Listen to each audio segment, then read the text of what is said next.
Oke guys, kembali lagi bersama Mas Krisna. Nah, di sini tujuan saya membuat video ini adalah untuk tugas saya.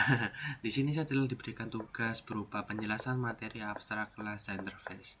Nah, baik masuk ke langsung saja ke poin utama. Yang pertama perkenalan dulu ya. Saya lupa. Baik, perkenalkan nama saya Francisco Saverius Krisna Disikit dengan NIM 2405113000 dan 97. Oke, ke poin utama saya. Langsung aja masuk ke intinya ya, guys ya. Nah ini. Oke.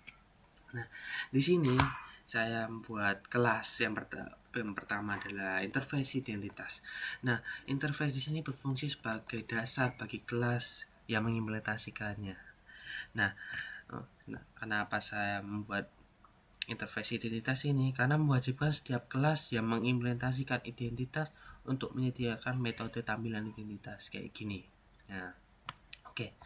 Dan yang selanjutnya, sebelumnya maaf tadi saya tambahin jelas kenapa saya menggunakan kelas identitas interface identitas ini, karena yang pertama-tama memastikan bahwa setiap orang memiliki cara standar untuk menampilkan identitasnya. Ya, gitu aja ya. Oke, yang kedua abstrak kelas orang di sini ya. Nah, abstrak kelas orang implementasi identitas. Nah, di sini fungsinya sebagai kelas dasar untuk semua orang dalam sistem, baik karyawan maupun pembeli. Nah, di sini juga menyimpan atribut umum nama ID. Nah, oke, untuk menyediakan metode abstraknya, tampilan identitas yang wajib diimplementasikan oleh subkelas. Oke ya. Nah, oke, yang ke maaf. Yang ini untuk alasan saya mengapa menggunakannya ya karena menghindari duplikat kode ya. Jika tidak menggunakan abstrak kelas, tiap subkelas harus mendeklarasikan ulang nama dan ID-nya. Oke. Yang kedua kelas karyawan ya guys ya. Maaf yang ketiga. Untuk kelas karyawan di sini untuk fungsinya ya di setiap ini mewakili karyawan dalam sistem. Nah, terus ada komisi juga kan di sini, hitung komisi. Nah, di sini digunakan untuk menghitung bonus 10% dari total penjualan. Hitung komisi double di sini, total penjualan di sini yang ini. Nah, itu menambahkan 10% dari total transaksi ke dalam komisi karyawan. Untuk cara kerjanya mungkin saya akan jelaskan ya. Jika karyawan menjual mobil seharga 600 juta, maka komisinya adalah 60 juta. Informasi karyawan dan komisinya dapat ditampilkan melalui tampilan identitas. Oke. Selanjutnya untuk kelas yang keempat ya. Oh ya benar, kelas keempat yaitu kelas pembeli. Nah, di sini kelas pembelinya kan fungsinya itu karena dia mewakili pembeli dalam sistem. Nah, tipe pembeli menyatakan apakah pembeli ada individu atau borongan. Oke. Cara kerjanya, jika dibuat objek pembeli Jokowi, maka sistem akan mencetak itu nanti ya, maaf. Oke, untuk selanjutnya selanjutnya kelas selanjutnya yaitu abstrak kelas mobil. Untuk mobil di sini fungsinya sebagai kelas dasar untuk berbagai tipe ya. Dan atributnya tipe menyimpan jenis mobil Pajero, minibus, dan bus. Oh ya, maaf saya lupa. Untuk atribut harganya menyimpan harga mobil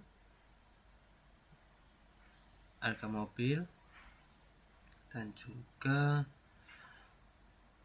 metode abstraknya tampilkan info wajib diimplementasikan oleh setiap subkelas. Oke. Mengapa saya menggunakannya? Karena tidak perlu membuat objek mobil langsung, hanya perlu subkelas seperti Pajero, minibus, dan bus. Mobil, Pajero, minibus, dan bus. Oke. Dan ke-6 ya, kelas ke-6 untuk tipe mobil ya, kayak ini nih, maaf ini di sini kan ini tulisannya Pajero minibus dan bus. Nah, fungsinya di sini Pajero minibus dan bus adalah subkelas dari mobilnya. Nih, mobil. Nih, dia adalah kelasnya. Ini adalah subkelasnya. Oke, setiap kelas memiliki konstruktor yang mengatur tipe mobil dan harga. Tampilkan infonya di sini, digunakan untuk menampilkan informasi mobil saja. Cara kerjanya nanti saja. Yang terakhir ya, kelas terakhir yaitu kelas main, program utamanya ya, nama program ini namanya main saja. Nah, fungsinya membuat objek karyawan dengan nama Budi. Oh maaf, dengan nama saya ternyata. Saya lupa tadi, saya lupa ini apa, dengan kelas nama Krishna. Dan juga membuat objek pembeli dengan nama Jokowi, tipenya individu. Nah, ID di sini kan K001 karena dia karyawan nomor 1 dan Jokowi sebagai pembeli P001, artinya P nomor 1. Nah, di sini membuat selanjutnya fungsinya untuk membuat objek mobil dengan tipe Pajero dan harga 600 juta. Dan fungsi yang selanjutnya menampilkan informasi mobil, menghitung komisi karyawan dari penghitungan mobil 10% dari 600 juta sama dengan 60 juta. Nah, menampilkan identitas karyawan dan pembeli. Kalau bagaimana? Nah, kalau poin utamanya sekarang yaitu bagaimana output yang dihasilkannya. Mari kita run. Oke, lihat. Nah, di sini karyawan Mas Krishna ID titik mendapatkan komisi sekian 60 juta. Oke. Dan pembeli Jokowi masih ID P001 tipenya individu. Nah, begini saja. Oke, sekian dari codingan saya. Mungkin saya akan menambahkan kesimpulannya. Simpannya di interface identitas ini memastikan semua orang memiliki metode tampilan identitas. Nah, yang pertama itu ya. Yang kedua, abstrak kelas orang, menghindari duplikat atribut dan metode untuk karyawan dan pembeli. Dan yang ketiga, kelas karyawan, yaitu menyimpan data karyawan dan menghitung komisi dari penjualan. 4. Kelas pembeli, menyimpan informasi pembeli dengan tipe individu dan golongan. Oke. Dan yang selanjutnya kelima, abstrak kelas mobil. Nah, di sini kan menyimpan informasi dasar tentang mobil dan metode abstrak, tampilan info itu ya, kayak menampilkan mobil apa, Pajero itu. Oke, yang selanjutnya subkelasnya Pajero minibus dan bus, mewakili berbagai jenis mobil. Dan yang terakhir kelas main, menjalankan simulasi transaksi.